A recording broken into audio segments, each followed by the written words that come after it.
आज आपण भारताच्या हवामानाबद्दलचं एक मोठं कोडं सोडवणार आहोत. एक अशी जबरदस्त शक्ती जी इथल्या करोडो लोकांच्या जगण्याची दिशा ठरवते. चला तर मग जाणून घेऊया. बरं, विचार करा, देश एकच आहे भारत, पण त्यातली 4 मोठी शहरं दिल्ली, मुंबई, कोलकाता आणि चेन्नई यांच्या हवामानात जमीन आसमानाचा फरक का बरं असावा? काय वाटतं? हे बघा, हे आलेख आपल्याला सगळी कहाणी सांगतायत. जरा गुंतागुंतीचे वाटतायत हो ना, पण सोपा आहे. दिल्लीच्या ग्राफमध्ये ती लाल रेषा बघा, तापमानाची किती वर खाली जातीये, म्हणजे कडाक्याचा उन्हाळा आणि कडाक्याची थंडी. आता चेन्नईकडे बघा, ती रेषा जवळपास सरळ आहे, पण पावसाचे निळे बार पाहिलेत का? दोन्ही ठिकाणी पावसाचा पॅटर्न पूर्णपणे वेगळा आहे. असं का घडतंय? तर ह्या सगळ्या नाट्यमय फरकामागे, या सगळ्या कोड्यामागे एकच कारण आहे. ही आहे पृथ्वीवरची एक सगळ्यात शक्तिशाली हवामान प्रणाली. हो, आपण बोलतोय मान्सूनबद्दल. आता मान्सून म्हटलं की आपल्याला फक्त पाऊस आठवतो, बरोबर? पण नाही, मान्सून म्हणजे फक्त पाऊस नाहीये. ही वाऱ्यांची एक अवाढ्य दिशा बदलणारी सिस्टम आहे. जणू काही समुद्रावरून जमिनीकडे येणाऱ्या ढगांची एक अख्खी फौजच. पण मग हे इतकं मोठं मॉन्सूनचं चक्र, ही अवाढ्य मशीन तयार तरी कशी होते? चला, यामागचं सायन्स समजून घेऊया. मान्सून तयार होण्यासाठी 3 मुख्य गोष्टी लागतात. जणू काही एक रेसिपीच आहे. पहिली गोष्ट, उत्तरेला उभी असलेली हिमालयाची प्रचंड भिंत. दुसरी, मधोपद तापणारी आपली भारतीय जमीन. आणि तिसरी, थंडगार हिंदी महासागर. हे तिघं एकत्र येतात आणि मग तयार होतो मान्सून.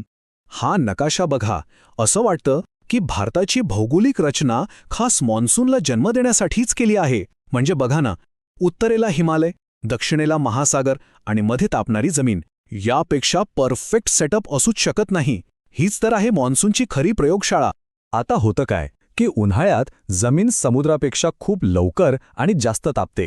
मग जमिनीवरची गरम हवा हलकी होऊन वर जाते आणि तिथे तयार होते एक रिकामी जागा, म्हणजे कमी दाबाचं क्षेत्र.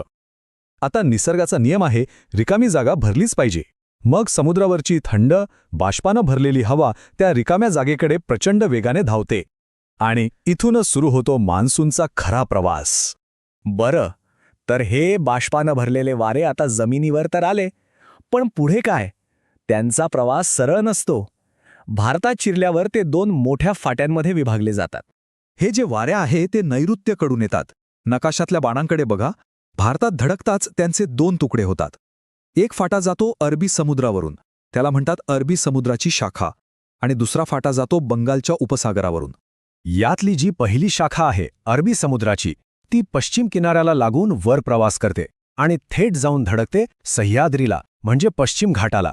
आणि दुसरी शाखा, ती बंगालच्या उपसागरावरून अजून भरपूर बाष्प उचलते आणि थेट उत्तरेकडे हिमालयाच्या दिशेने प्रवास सुरू करते. आणि इथेच खरा खेळ सुरू होतो.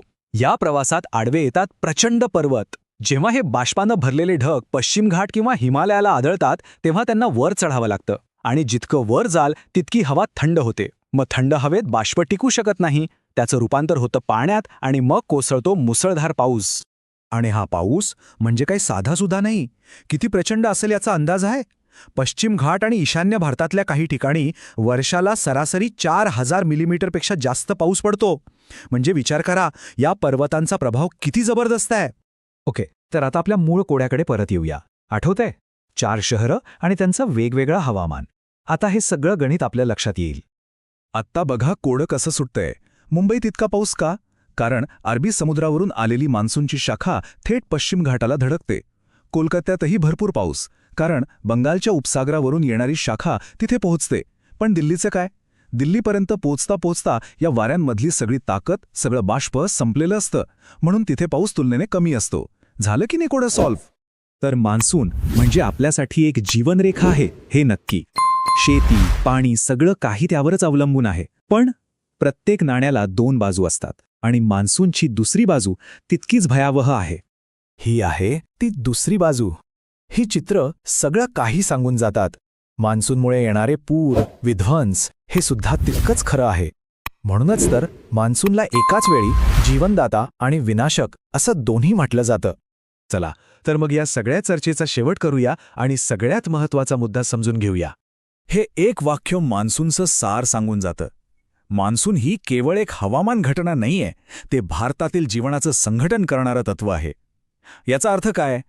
म्हणजे मान्सून फक्त हवामान नाहीये, तो आपल्या देशाची शेती, अर्थव्यवस्था, आपली संस्कृती, आपलं सण उत्सव, आपलं जगणं या सगळ्याचा मूळ आधार आहे. हजारो वर्षांपासून या मान्सूनने आपल्या उपखंडाला घडवलंय. पण आता या बदलत्या हवामानाच्या काळात या मान्सूनचं भविष्य काय असेल? तो अजून शक्तिशाली होईल की कमजोर पडेल? हा एक प्रश्न आहे ज्याचं उत्तर